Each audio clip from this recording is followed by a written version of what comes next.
The iPhone XR launched back in fall 2018, and it features a 6.1-inch LCD display that is plenty large and has plenty of quality by 2024 standards. It also features a single 12-megapixel rear-facing camera with an f1.8 aperture that takes pretty passable point-and-shoot photos considering the phone's age. It features the older-style iPhone design with the more rounded edges as opposed to the design of the newer iPhones that feature much flatter edges. It's powered by the Apple A12 processor with 3 gigs of RAM, and it still runs quite smoothly on the latest iOS 17. And it will be supporting the next major iOS version, iOS 18, which is coming out just next week. The XR is starting to look and feel a bit dated though, as a result of its more rounded design, noticeably bigger bezels, and a larger footprint than the newer iPhones. It also has the bigger style notch at the top, and that single camera lens that doesn't produce as sharp of images as newer iPhones. It's packing a 2,942 milliamp hour battery, which delivered great battery life at the time of the phone's launch. But here in 2024, since most iPhone XRs have been circulating and used for many years at this point, most XRs have batteries that are pretty far from that 100% capacity mark, so don't expect good battery life from most XRs in 2024. And circling back to the camera, here's some 4K 60 frames per second video shot with that rear-facing 12-megapixel camera on the XR, also compared to some 4K 60 frames per second video shot on the iPhone 15, as well as some photos shot on both as well. And the XR's camera quality is solidly passable, as you'd expect. You, of course, will notice better dynamic range and a sharper quality compared to the newest iPhones, but it's nothing jarring for typical usage, again, considering the XR is 6 years old. Now, of course, you're not able to take those 0.5 times shots with the XR, as it lacks that second ultra-wide lens. Unfortunately, you'll also see a big improvement in newer iPhones compared to the XR for the camera in terms of the lack of some new enhancements and features. Some of the most noteworthy camera features the XR lacks are night mode, which helps brighten up nighttime photos, Apple's Deep Fusion and Photonic Engine image processing systems, which help out with low-light photography and photography enhancement, respectively. And for video recording, you miss out on action mode, which provides improved video stabilization, and also cinematic mode, which provides a shallow depth of field effect for videos, among other similar options. The XR, by 2024 standards in terms of the camera,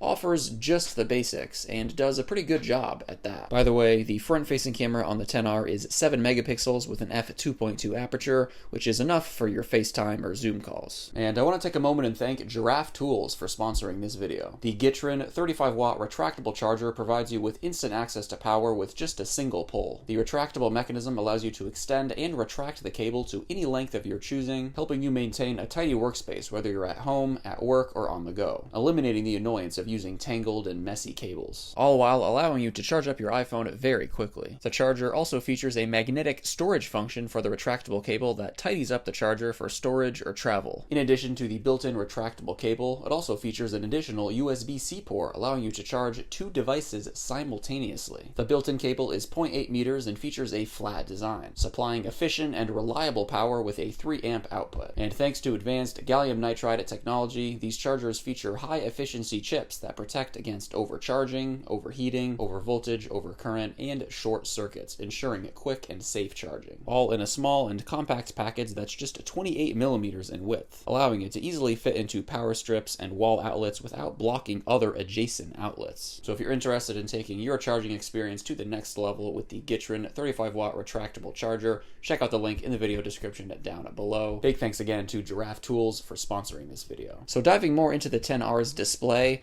as I mentioned earlier, it still looks pretty good in 2024. Now, it is an LCD panel though, not an OLED panel like the newer iPhones have, meaning you don't get those true black levels and better contrast ratios, which is noticeable, especially if you often use your iPhone in dark mode like I do. The XR, of course, has a max display refresh rate of 60 Hz, but considering even the latest standard tier iPhones today still have 60 Hz displays, this kinda goes without saying and isn't even really a shortcoming. Something else I noticed, as I often notice with older iPhones like this, is the lack of a higher max screen brightness. The XR's max display brightness is 625 nits, which is definitely on the low side by 2024 standards, as newer iPhones are able to go considerably brighter than this. But I only noticed this when in direct sunlight environments, and even then, it's not a huge issue. As always, nitpicky complaints like this are really only going to be noticeable if you're coming to the XR after using a newer iPhone before, which probably isn't going to be the case. And it still runs quite smooth on the latest iOS firmwares. Once again, it's powered by the Apple A12 processor with 3 gigs of RAM,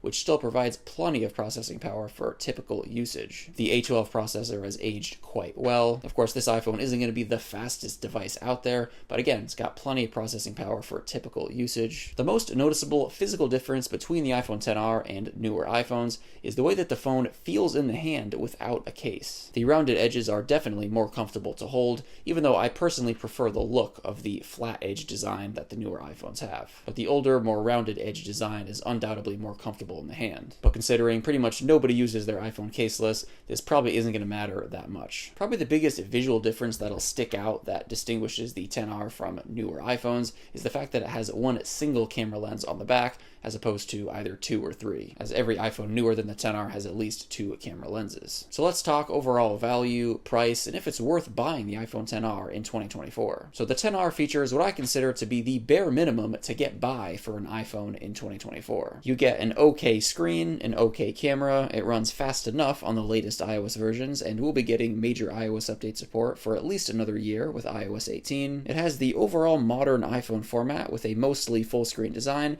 and still feels modern for the most part. So you can generally get good, used, unlocked iPhone XRs starting around $150 on marketplaces like eBay or Backmarket. And even at this very low price, I actually don't recommend buying this iPhone right now, as it'll very likely only receive one more year of major iOS update support with iOS 18. And investing in a device with this little of a lifespan ahead of it isn't going to get you very far if you plan on holding onto your iPhone for a good few years. Now, this being said, $150 is a very fair amount of money to pay for this phone, even though I don't recommend investing in it in 2024. Now, if you currently own a XR, it's a great device to hold onto for another year or so, as long as you don't have any serious problems with it, as you'll get major iOS updates for another year. And this phone has aged pretty good, all things considered. The iPhone XR was actually one of Apple's most important iPhones, as it set the precedent for what Apple's iPhone lineup strategy has been ever since. In my videos, I often refer to the standard tier iPhones and the Pro tier iPhones. And the XR was actually the first standard tier iPhone Apple launched alongside their more high-end models at the time, being the iPhone XS and XS Max. And I think the XR's success, being a budget, trimmed down iPhone experience, probably motivated Apple to keep this format alive, the XR's spot in the lineup taking on the standard tier iPhone numbering format starting the next year with the iPhone 11 all the way through to present day. Let me know your thoughts on the iPhone XR in 2024 in the comments down below. Thank you all so much for watching, and of course, as always, I'll catch you in the next one. Peace out.